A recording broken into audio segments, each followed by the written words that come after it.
I'm going to call this meeting to order. We will start with the consent agenda. All the following items which concern reports and items of a routine nature normally approved at AHA meetings will be approved by one vote unless any trustee desires to have a separate vote on any or all of these items.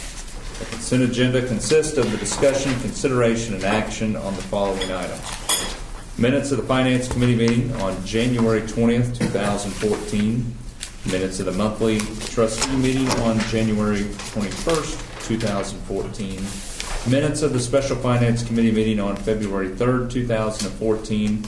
And a check report from January 10th, 2014 through February 7th, 2014. Mr. Chairman, I move we accept the consent agenda as presented. Second. We have a motion by Steve Knox, a second by Ayla Simon, to approve the consent agenda as it was presented. Roll call vote, please. Klein? Yes. Gasper? Yes. Kinsey? Yes. Knox? Yes. Sampson? Yes. Simon? Yes. Okay. Next is the CEO's report. Candace? All right. Physical therapy volume, if you notice, has been actually almost doubled compared to last year, so they've been quite busy. Have got a lot of compliments lately on the care given to our inpatients on the floor. Actually had one patient's spouse come down last week specifically to tell me what good care they got in the hospital, so that's always nice to hear. Volunteers have logged 360 hours for the month of January. And we currently have a total of 15 volunteers, and we'll be adding 3 more. As you know, since our last meeting, Albert Wiss resigned as of February 5th. Everybody's going to miss Albert. All the employees have expressed how they are really going to miss him being here, and we wish Albert well. On a happier note, Kevin O'Brien did accept our offer of employment for CFO. He'll begin with this in March. Kevin is a native of Gage, Oklahoma, and we are looking forward to him joining us. He has over 22 years experience in healthcare finance, so we really are excited for him to join our team. Cheryl Ellis has also resigned. She's going to work at the college in the finance department, so we're going to miss Cheryl. We've been busily trying to parcel out all of her hats and find people to wear them, so she'll be leaving us on February the 28th. Lindsay Pruitt in the clinic has got off to a good start. She's been averaging about 9 patients a day in January, and I think Dr. Kinsey's enjoying having her here to help out, take a bit of the load off. Foundation got quite a few gifts during the month of January. Byron Shirley, we want to say a public thank you to him. He brought his equipment to clear off all of our parking lots during the snow, and we really appreciate the time that he donated to Share Medical Center. EHR report, I'm going to go ahead and do that now.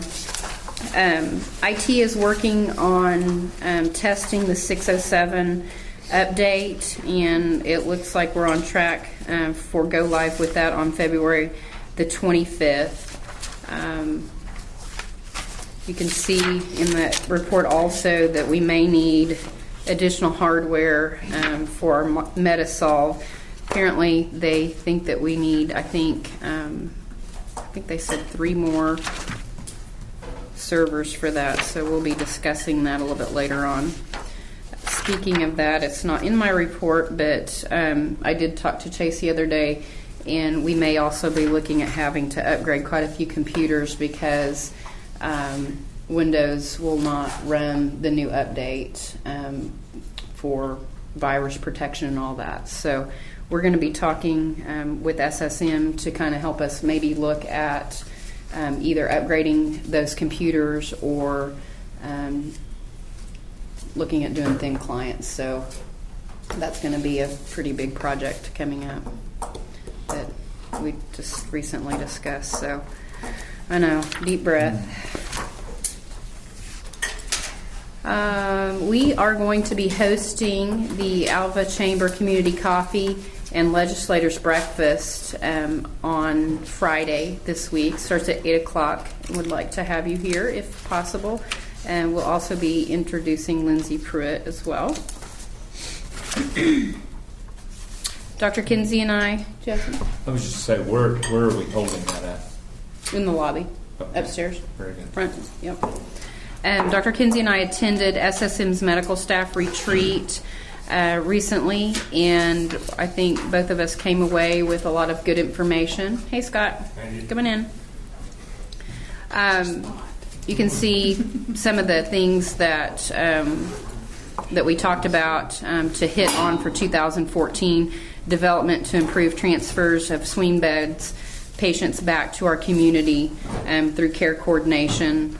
Hospitalist coverage for admissions instead of transferring patients out that we can care for here.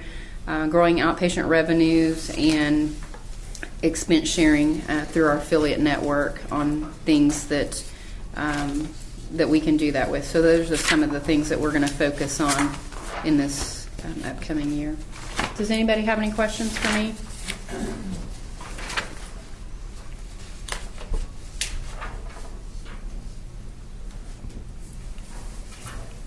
No. Any other word on our audit? I'm going to call him tomorrow. I'm just going to make a habit of calling him every Wednesday. That's what Albert had been doing. Okay. And so I'll just carry on that tradition. I called him last Wednesday, and to be honest with you, I hung up the phone and was like, what was that? I just kind of got suckered into a little educational session, and I hung up the phone going, I didn't get what I wanted. So, anyway, Okay. I'll try again this Wednesday. There's no real reason, or they just haven't got it done. It's been through 2 reviews. 2 final reviews, and he doesn't have it finished. Yeah, just so that everybody's on the same page. We didn't get the one last year back until July, and we told them then that that was unacceptable.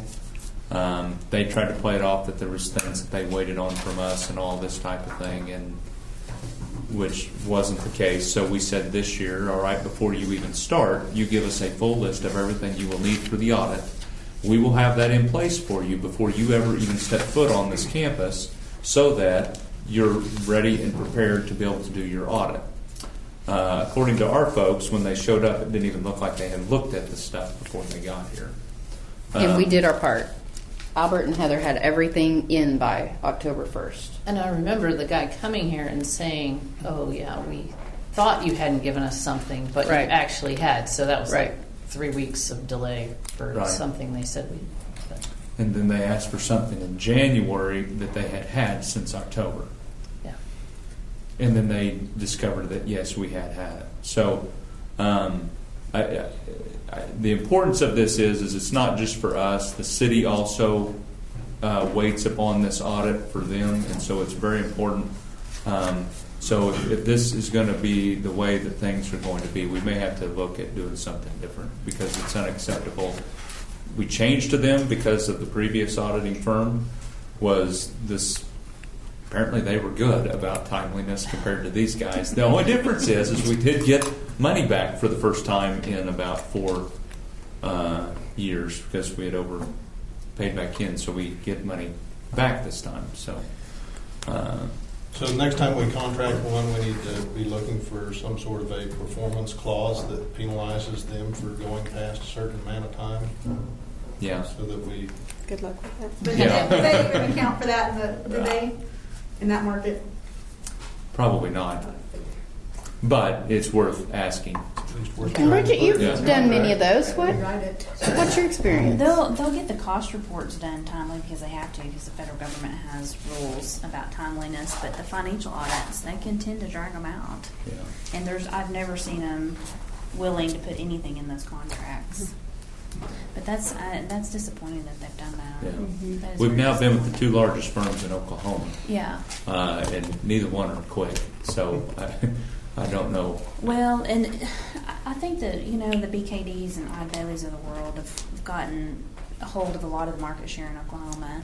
And there are some people that are starting to come out and compete against them because they know they have the monopoly and they're doing things like this and they feel like they can do it because they can do it. But, it certainly wouldn't hurt to look at other options. Doesn't mean you have to change, but at least you could talk to other people. Could you maybe help us with that? Absolutely. Cool.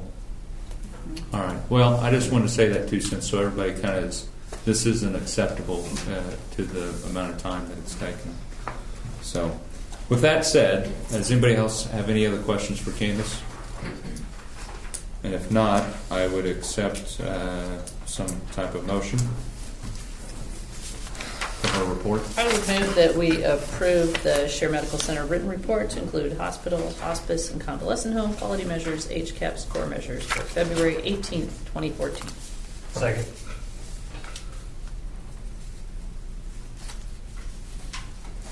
I have a motion by Dr. Kinsey, a second by Terry Klein to approve the Share Medical Center written report to include hospital, hospice, and convalescent home quality measures, HCAHPS core measures for February 18th, 2014. Roll call vote, please. Brown, Yes. Klein, Yes. Gasper, Yes. Kinsey, Yes. Knox, Yes. Sanderson, Yes. Klein. Yes. Great. Thank you for your report, and I guess now the CFO's report. Heather's going Heather. It's going to be very abbreviated. I'm just going to hit a few high points. The average daily census at the hospital in January was 1.42. Last year at this time it was 3.42. The nursing home in January is 53.32, and the previous year was 57.48. Looks like our average Medicare length of stay was 2.5. We saw 68 brand new patients between all of our clinics. Looks like our DNFB, which is our goal of getting our bills out of the building and filed with insurance. Our goal is about 5 every day, and at the end of January we were at 5.61, so we're staying right on target with really pushing those out and making sure we follow up on everything timely. Our upfront collections for January was $32,285. And so far in February, we're already at $14,247. So our goal on that is $28,000 a month. So we surpassed our goal in January, and we're right on track to at least meet goal for February. So a big thank you to our registration staff that pushes that hard. I appreciate them. That's my high points. I'm sharing specific questions.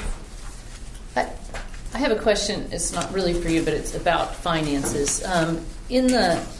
When the finance committee met, they talked about the Meditech system on past due invoices, and the finance committee approved to pay that out of the sales tax fund. Mm-hmm. But I'm curious, are we keeping the sales tax fund before the vote Yes. separate from the sales tax fund after the vote? Yes. So, because that first money was designated. Yep. So, We actually could not begin to use that money Right. until this month because, well, actually not even this month. We haven't got it yet this month. Yeah, we do. We just got it. Yeah, we just got it. because it had a balance here that just looked high, and I wasn't sure. We have it as a capital fund. Is basically what that could be used for. Yeah. Our goal in that capital fund is to keep $500,000 in there at all times. At all times. Yeah. Okay, that makes sense. I just wanted to make sure I understood. Okay. Any other questions? One of the things you guys have been working on is the average days to get the bill out. Where do you got that down to now? It's averaging right about 5. In January, it's 5.61. It can vary, depending on days of the week. Employees that are here absent, it can range between 5 to 7, but it really stays within that ballpark. And if it gets above 5 into the 6 range, we're pinpointing the reason that it's there. Was somebody absent, was somebody sick?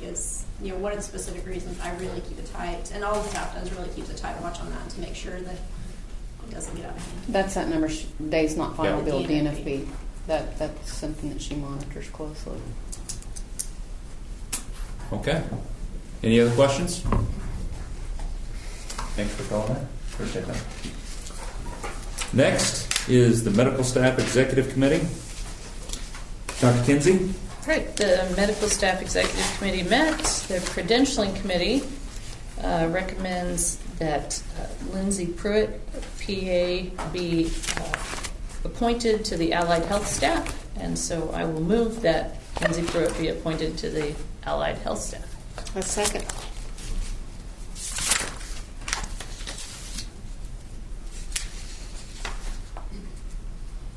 We have a motion by Dr. Kinsey, a second by Darlene Sanderson, to appoint to the Allied Health Staff Lindsay Pruitt, PAC, Physician's Assistant. Roll call vote, please. Brown, Yes. Klein, Yes. Gasper, Yes. Kinsey, Yes? Knox, Yes. Sanderson, Yes. Simon. Yes.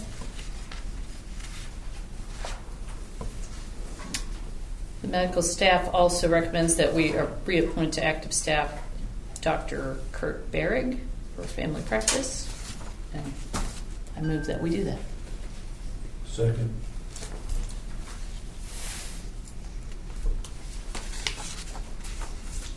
We have a motion by Dr. Kinsey, a second by Steve Knox, to reappoint to active staff Dr. Kurt Berrig, DO, family practice.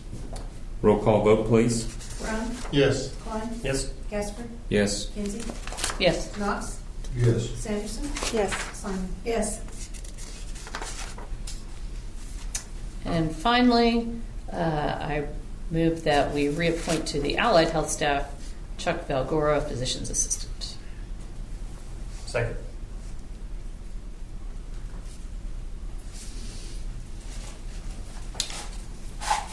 We have a motion by Dr. Kinsey, a second by Terry Klein, to reappoint to the Allied Health Staff Charles Valgora, PAC, Physician's Assistant. Roll call vote, please. Brown, Yes. Klein, Yes. Gasper, Yes. Kinsey, Yes. Knox, Yes. Sanderson, Yes. Simon. Yes. Okay.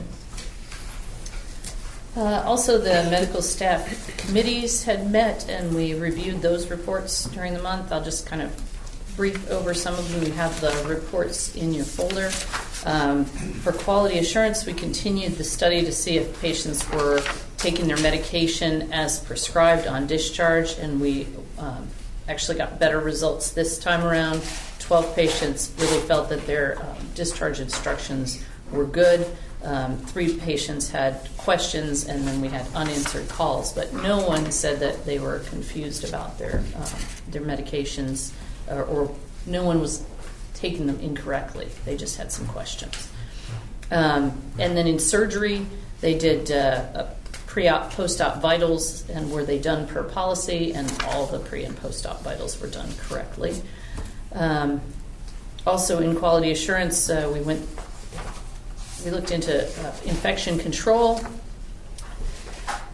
With maintenance being the way it is, they wanted to double check some things and make sure that we've gotten everything as good as it can be. There are a few little things that you just don't notice in cleaning. It's not the routine cleaning, and so they're looking into fixing some of the more deep cleaning issues like air vents and what's the other interesting one? Oh, the ice machine.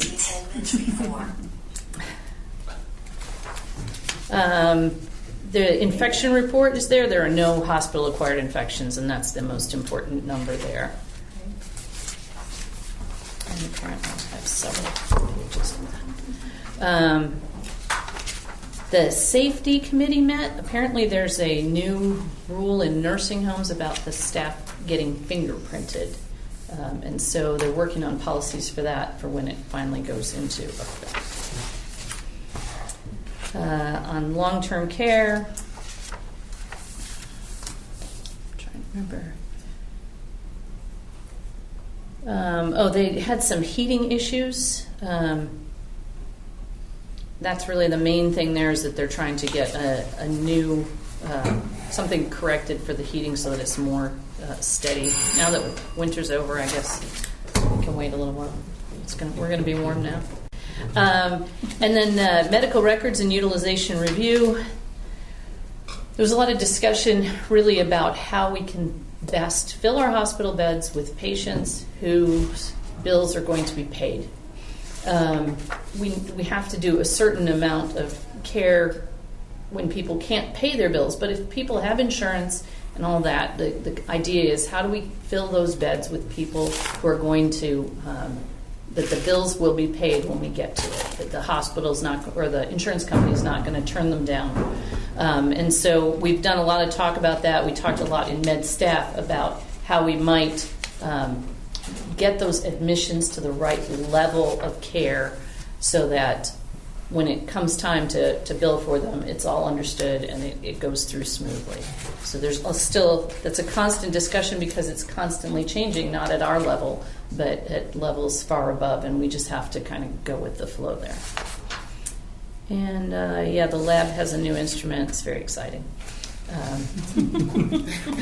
Does the same thing as the old instrument, but better. Let's see. And there was just a few minor changes that we had to make in the computer read numbers, but that's all fine too. And more infection. And then blood transfusions. This is something that really should be, it's very important. They really try not to transfuse people until their hemoglobin is below 8. It's a concept that's very challenging to get across to family members and patients sometimes when they know that they're bleeding or they know that a normal hemoglobin should be 13 and they're at 9. It's a challenge all the time to discuss this, but I think the most important thing, there's been a bunch of new studies out that really show that there's no benefit to transfusing people until their hemoglobin drops below 7. So the blood transfusion rules are below 8, and so we're going to really try to get people to stick to that and work with everyone on why that is. Mortality review, there were 15 deaths, one within 48 hours of admission. 15 deaths, one within 48 hours of admission. And I think that's about the end of my reports. I do have something that we were talking about in the medical staff executive committee meeting, and I bring it up here not because I was sent to, but I just started thinking about it. I couldn't resist. The private practice physicians are paying about $400 a month for disposal of medical waste. Much of the time, it's just a few bottles and syringes and things like that. And I don't know if there's any way that could be something that we could consolidate, that we could contract or do something, because that's a lot of money. It's a lot of money to pay just for disposing of a few small things. I know there are rules about bringing the stuff together and consolidating and all of that, but I wonder if it's possible, because I think that would make their practices more viable and probably wouldn't hurt us at all if we just have them mete out their share. Yeah, we can. I have no idea if it's possible. You know, that I'm glad you brought that up, because my wife was taking Enbrel for quite some time. Mm-hmm. What do we do with it? Yeah. I still have red boxes full of stuff. Yeah. What do I do with it as just a citizen in the community? And diabetics essentially are just throwing their stuff out. Health department. Health department? I have boxes for you. Now, you're talking about an actual med? Syringes. The syringes themselves, yeah. And We'll take them. Diabetics, their materials as well, yeah. And we even have some of the little red disposal things. We'll give Does those the health out. department, you have the boxes so they could just put them right in the I think boxes? there'd be any interest in that. And I think one of the things here in the hospital too, to keep our medical waste down, is that those containers for sharps really should only have things in them that are sharps, because we pay for them. I mean, we have to pay to buy the box, and then we pay to dispose of it. So when papers and gloves and other things go in there that don't really need to go in there, it just costs us money. Right. So. And it's a lot of money. It's a lot of money. Does anybody have any questions for Dr. Kinsey? Dr. Kinsey, thank you for your report. Thank you for your continued service. We already did the HR report, right? We did. Decided yours. Okay. Next is the Sheriff Convalescent Home report. I'm sure my report's not as exciting as hers. But, and I have little to report. I hate to become boring every month, but let's see, what can I find? We did have a couple very gracious donors, that have been really good to us. And we have 6 new recliners ordered from G&G. How about that? To replace ones that, when their loved one was here, they would sit in the group, and everybody sits in the recliners and watches, but that was important to them that they could do that. So we're thrilled and very appreciative. And also, if you come through the dining room, there's a new electronic bingo board up That's here. cool. That's exciting. Saw that somewhere. That's the most important thing there is in the That's world. Let's see, what else? Okay. Oh, well, we continue to grow in the financial thing about the being payees for patients that have no family or patients that have been defrauded by their family with their funds and things. So I only see that growing in the future. It's nothing we really want to tackle, but we don't really have a choice. We have to be their payee if they want us to be. And that's pretty sad. I think we don't know how much fraud and abuse to the elderly goes on in our little community. We just don't realize it, but it's not the same world as when we started. So let's see. Jennifer Horn did complete her certificate for social service, so we're very proud of her. And we'll continue to work on education and foster the Northwestern Nursing Program and the LPN program. And any questions from anybody? That's all then. Thank you. Thank you. It's your report, wasn't boring at all. I'll let you sit in one first. Next is the Homestead report. Kelly? For the month of January, we had 1,065 total rented nights, total nights. We comp some rooms whenever we have guests, and then we have some staff who, man the phones 24 hours a day, so their rooms are comped too. So total paid nights of 1,002. Occupancy is at almost 65%. I think probably most exciting, though, is that we do have keep track of what I call open inquiries, and those are the inquiries that have people have called or come by and either toured or taken information. They're interested in an apartment. They have yet to make a decision, yes or no. I have 25 open inquiries right now, and 17 of those have been since December 1st. We've got 2 people moving in March 1st, and probably still have, a couple residents who will soon be, patients in a nursing facility. But we do have a lot of people interested in renting at this time, and hopefully we convert those into renters soon.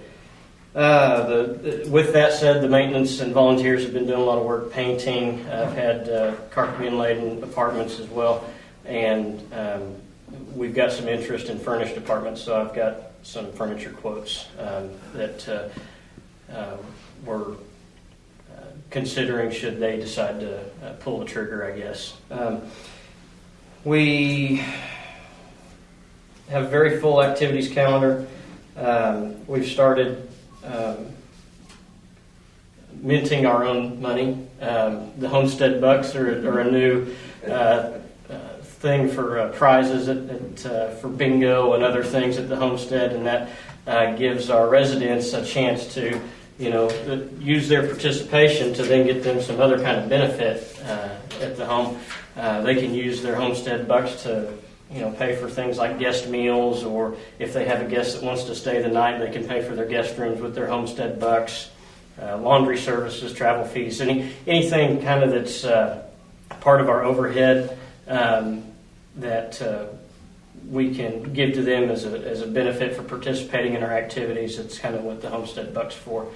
They seem to like it. It took me a while to convince them that it did them no good to save them. They have no value anywhere but the homestead that I'm aware of. I mean, I could be wrong. But we started out with 1,000 homestead bucks to distribute, and we had a little exchange rate that we did with their previous bingo prizes. But I told them, I said, I'm not getting any more of them. You're going to have to start spending them if you want to keep getting them. And they've started spending them. They've realized that collecting dust on their shelf doesn't do them any good. But it's been fun to get that going. We just, yesterday, one of our residents made a donation so we could have an aviary, and we've got about a dozen birds in the lobby now, and they're pretty neat. They're still getting adjusted to being inside their cage. I was just glad I got there this morning. There weren't any lying on the ground. And a couple, I guess, more safety things that we've implemented. Last month I had the experience heard the experience of one of our residents who had one of our 24-hour life alert buttons, but for whatever reason decided she didn't need to be wearing it at the time. Fell down in her bathroom, was there for well over 12 hours before anybody found out. And we've since then implemented a daily. It's voluntary.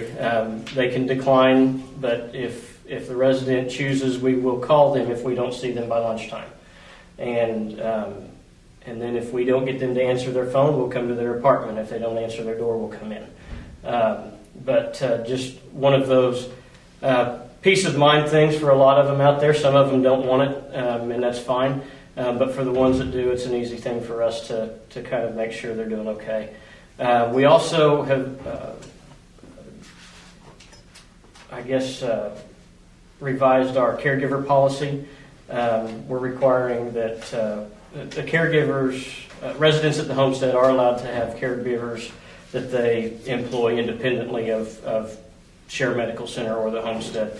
And we're now requiring that they provide documentation that those people have had a state, whatever state it may be, or federal background check to ensure that they're on the up and up, and some other minor policy changes with regard to the caregiver policy. And then currently 2 of our residents have private caregivers that provide services at the homestead.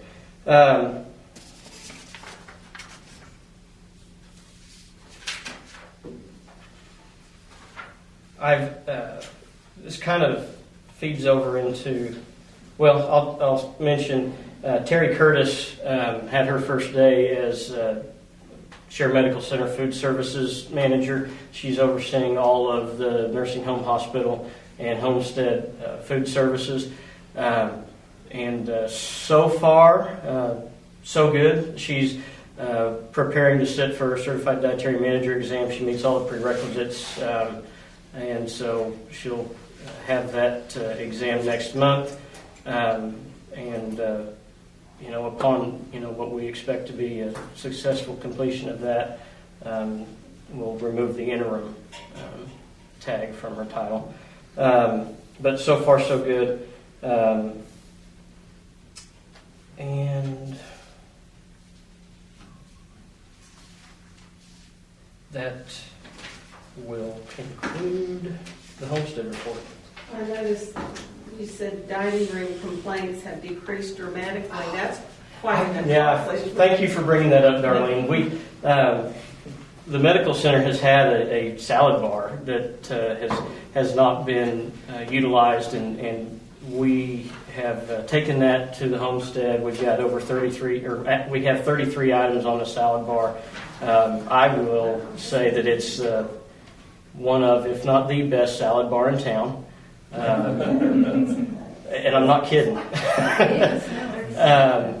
And it's been very popular. The complaints about dining services have almost been zeroed out, with the addition of that. And,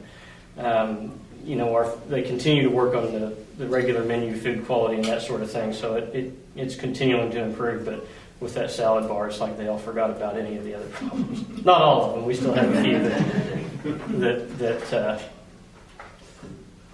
can't make everybody happy. But the salad bar's been great. Any other questions for Kelly in regards to the homestead? If not, Kelly, thank you there. What about the foundation report? Just a couple things, because the foundation board hasn't met. But January we had unofficial numbers here, between $12,000 and $15,000 in donations. February we've had thus far approximately $30,000, maybe a little north of $30,000 in donations. And that's, it's been real nice to see the generosity of our community, as it always is. We've had a couple changes in process. Cheryl Diefenbaugh, who's the administrative assistant at the homestead, has begun the data entry and preparation of our acknowledgement letters for. Then she hands them off to me, and I sign them and get them sent in the mail. But it kind of puts another person in the process for accepting gifts and acknowledging those, and that's working out well. She's picked it up pretty quickly. She's also began the process of doing the data entry for volunteer hours. So that's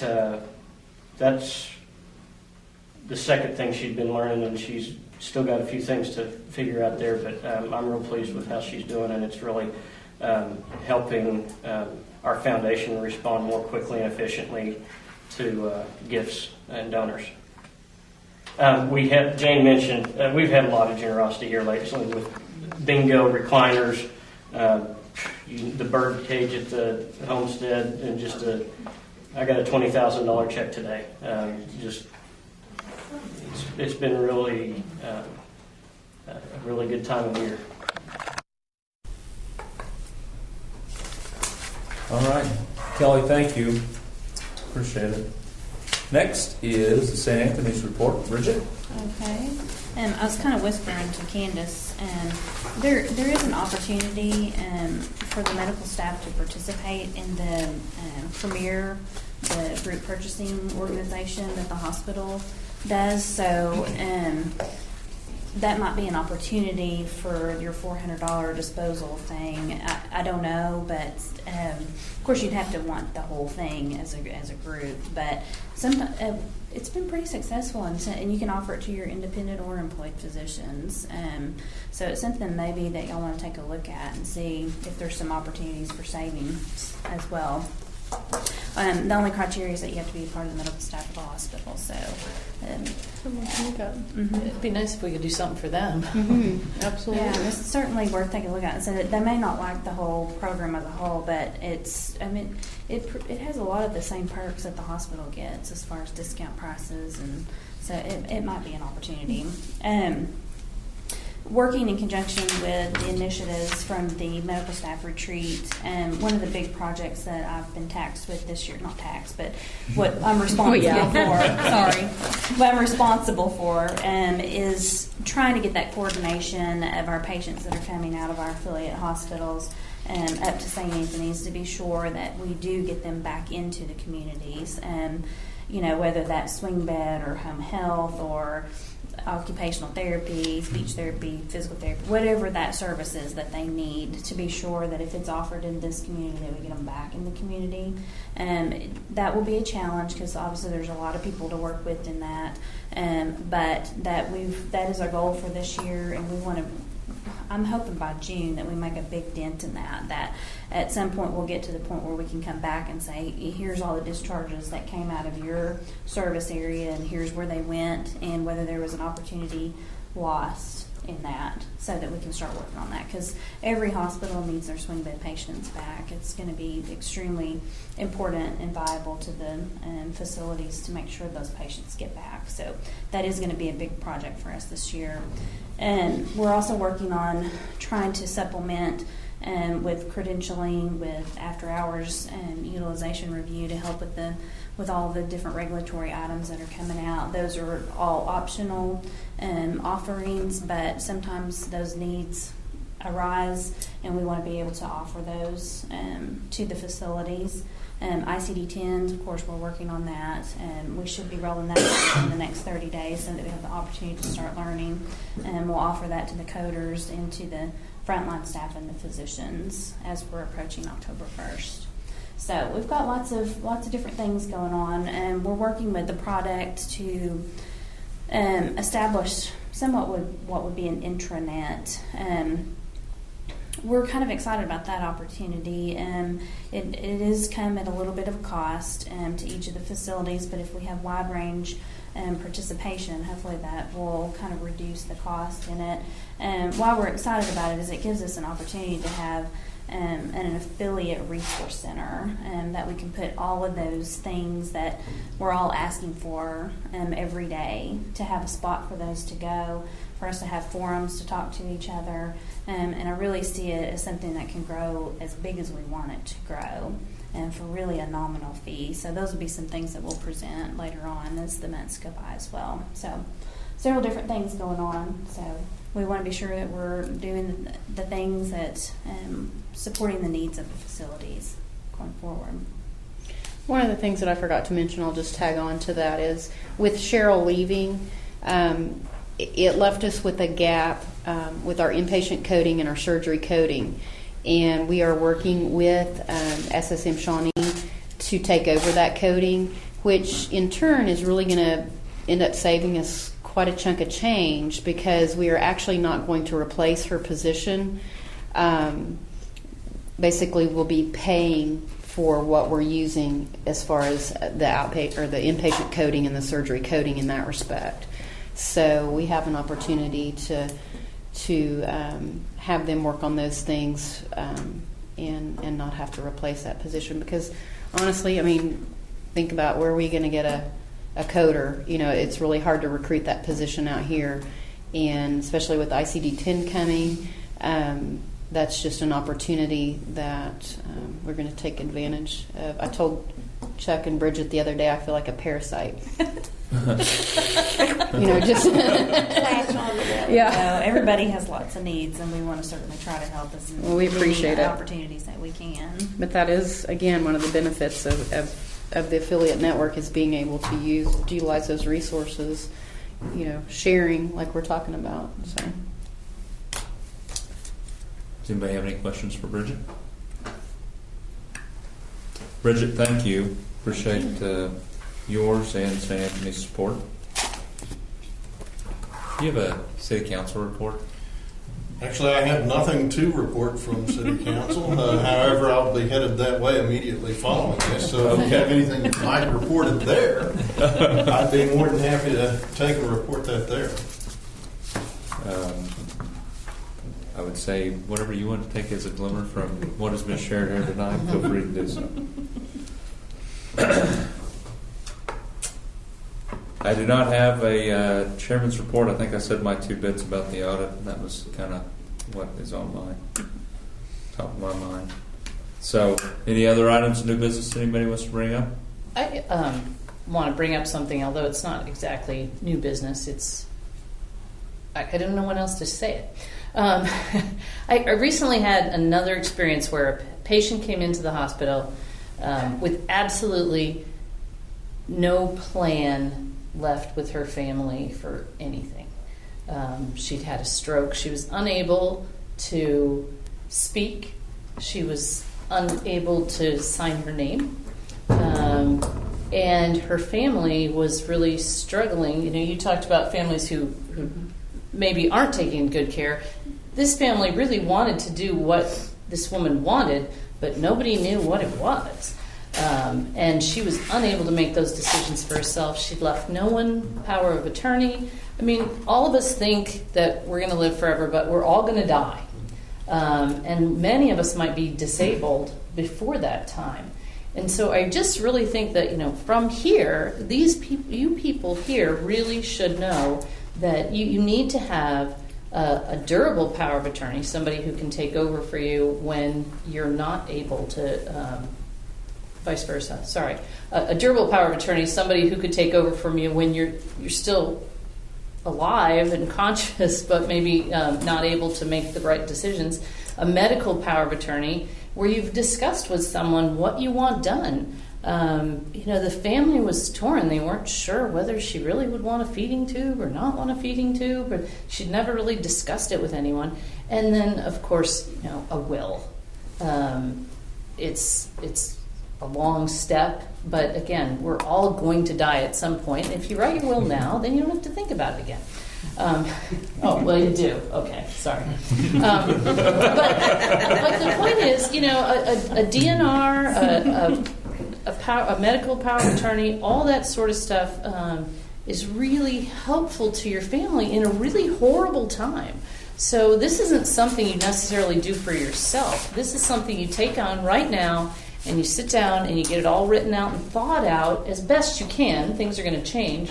But as best you can so that everybody feels like they're on the same sheet of music and the family can try to make the decisions that are in your best interest and that you would want. So if you guys don't have that sort of stuff done, I really challenge you, to get it done. Write out the paperwork, say what you want, and make sure your family knows what that is and where it's located so that should something happen to you unexpected,